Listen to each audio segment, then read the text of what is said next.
Okay, so this is the Roadwitness dash cam rear view mirror here that I have. Thank you to the company for sending this out to me to try out. So I have it mounted up here. You can see I really like this because it's a really nice large screen.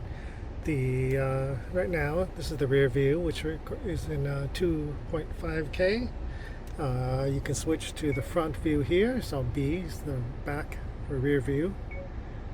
So you can do rear and front view there, split screen. And then you can do the front screen just like that. So the front screen records in 4K. So it's a dash cam, so you can tilt it down to record the road. Right now it's kind of high up, but it's okay. And then it has all kinds of different functions in here. You can explore. There's all kinds of configurations, recording, picture, etc. So you can configure it really nicely. So there's a GPS function right there as well. It records your direction, your speed as well. Really simple to install. So basically, just attach it to your existing mirror, just like that. Just use the straps that came with it.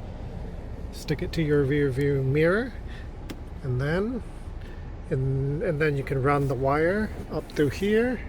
You can run the wire all the way up around inside your car, and then you attach the rear view mirror to the back of your car back there. I'll show you that. So I ran the wire along the side underneath here, stuck it underneath here, and then stuck the rear view camera right there, just screwed it in there, and so it's right there.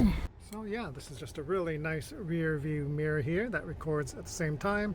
It's really nice because you can see this.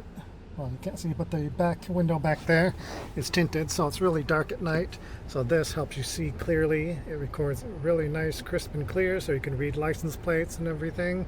And it has all kinds of other features as well. So you can look at those features on the listing there. So yeah, if you're looking for a really nice rear view camera, that is a dash cam as well. Make sure you check this one out.